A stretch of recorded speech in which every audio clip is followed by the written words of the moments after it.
I mean, I really can't think of a better visual representation of what Hollywood is like nowadays, because rather than focusing on delivering a cohesive, compelling performance, they're focusing on shoehorning as many political messages in a hodgepodge slop soup as they can, and they expect you to eat that slop and enjoy it. I mean, to even be eligible for a Best Picture award at the Oscars, you now have to meet their representation and inclusion standards. So this level of forced fake representation is sort of par for the course. The Lord of the Rings trilogy is one of the most monumental achievements in cinema of all time, but if you've seen the movies and you know what the cast looks like, you probably know that it'd be really hard for that trilogy to win 17 Oscars in this day and age. Because in this day and age, the Oscars have decided to prioritize political messaging instead of authentic storytelling. We hear a lot about courage at shows like this, but telling a story that could get you for telling it is real courage. As you know, there are some countries whose leaders don't support free speech. I'm not at liberty to say which. Let's just leave it at North Korea and CBS. Fortunately, and there are also documentaries where you walk around the White House trying on shoes. Here are the nominees for documentary short film. Oh man, is he going to be mad his wife wasn't nominated for this. Are you exhausted? Am I exhausted? By the state of the world. And knowing every night you've got to say something. You see me looking in my face and no, you're exhausted. No, but I mean, Yes, I'm exhausted. Of course, it's ridiculous. We live in a ridiculous country. We always lived in a ridiculous country, but it was always ridiculous in a fun Mr. T kind of way. Right. Now we've got a different Mr. T. Yeah. Mr. T. Wow, I didn't think of it as a Mr. T. Well, you know what? That's why I had to host the show. Are you scared? No, I'm not scared. No, I'm not scared. You're hopeful? Am I hopeful? I'm always hopeful. Yeah. I'm always hopeful. Yes, I can't lie. What I told the Oscar will be is exactly what I saw. They are getting slammed online for endless virtual signaling from woke Hollywood filmmakers. When you take a look at someone like Jimmy, he didn't host this year, but because of the TDS in him, he can't even stop. They will always look for a possible way to call the president. Jimmy even went further to mock the first lady. Like, I don't get it. When you take a look at someone like Conan Bryan, he insulted Turning Point USA at a level not seen in a while.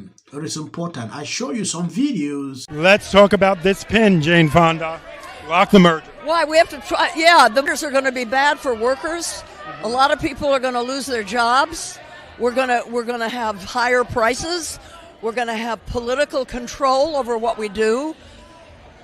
You know, that's why Hegseth said, the Secretary of Defense, he said we can't CNN can't come soon enough to be under the control of Paramount, because we know that Trump wants to hurt.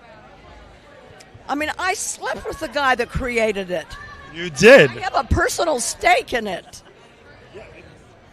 Talk about that. When like you said, when you hear Hegseth say something like that, and the days of Mr. Turner creating CNN to be the news source, the trusted news source. Trusted. It did not take positions. It reported the news and to see what's happening. And so we have to stop. Have you reached out to Ellison or Zaslav? No, I did have many conversations with Ted Sarandos about it, because he and I are friends. And this was, this was any merger, not necessarily just the Paramount merger, but the Paramount merger is really problematic because, they've already, in order to get the permission to do the merger, they had to cave to they felt they had to cave to what Trump wanted, which was anyway. But we're going to win. We're going to win. And without fail, the Oscars 2026 was exactly what I thought it was going to be. A political propaganda fest sprinkled with wokeness. I'm glad I had a barf bag next to me because I used it a few times. Now, this first person I'm going to show you, I think in Hollywood suffers from Trump derangement syndrome the most. Actually, it's a tie between him and Rosie O'Donnell, and that's none other than... Let's talk about your Palestine remark. People really didn't talk politics this year, but you did. I did, I think. And why was it important for you? Because I think it's important to understand and to bring awareness that you can do both. You can be part of the movie-making community, which is an important community, and also be a citizen that uses this huge speaker to denounce what one thinks it's injustice. And in this case, that is still going on because what is so-called the ceasefire, since that moment, 600 people have been murdered, half of them children. What is going on in the West Bank, the abuse of civil rights and human rights. And it's the first time since 2012, that there are no British actors nominated for Best Actor. Jane Fonda is known for this. This is actually not the very first time she's doing this. You know, these people turn the whole award show into passing political messages. I don't get it. These award shows have turned into something else. The essence of this show is to entertain people, give award to people, not into passing political messages. If you notice, anything linking to Hollywood is now becoming like this. Celebrities in the music industry, they're doing all this. And it is making a lot of people not to be interested into this.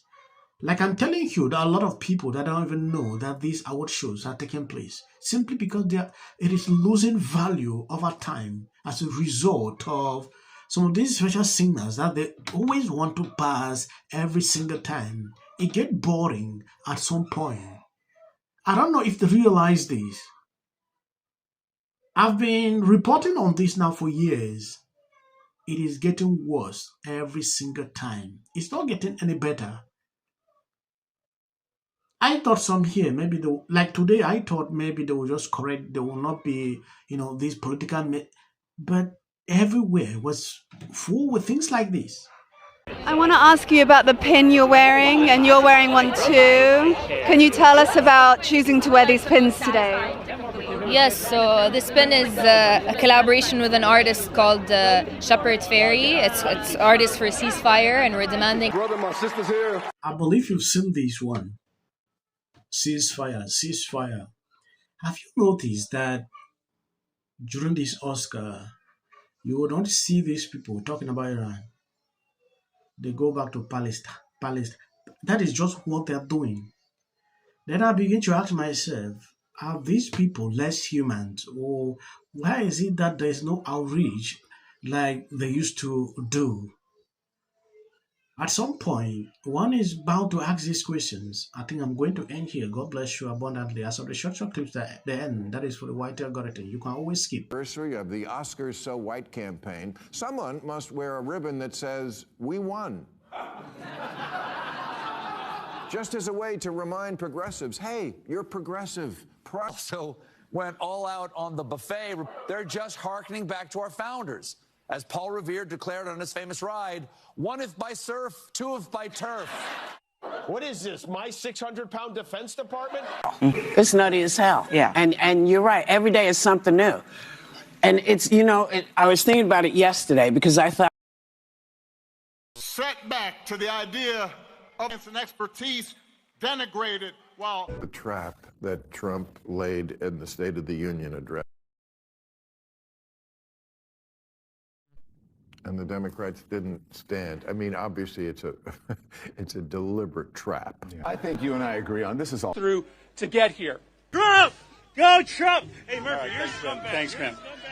Our chamber is chanting USA. This is a sick person from the first lady.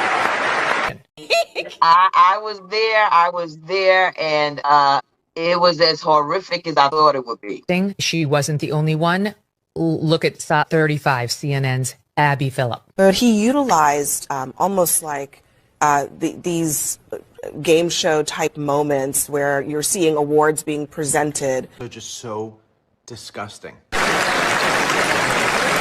Of course, he chose who did not vote in his favor and did not shake her hand there. Here's the video. He shook everyone's hand. Everyone. There's the Chief Justice. All of them got their hands shaken to the point where they had to come back on the air and say this in SOT 33. But we should point out as he walks in, he's pretty close to the justices again as he comes. Other than illegal on either of those two, I think they took his bait. Can take away from the joyous moment as all Americans.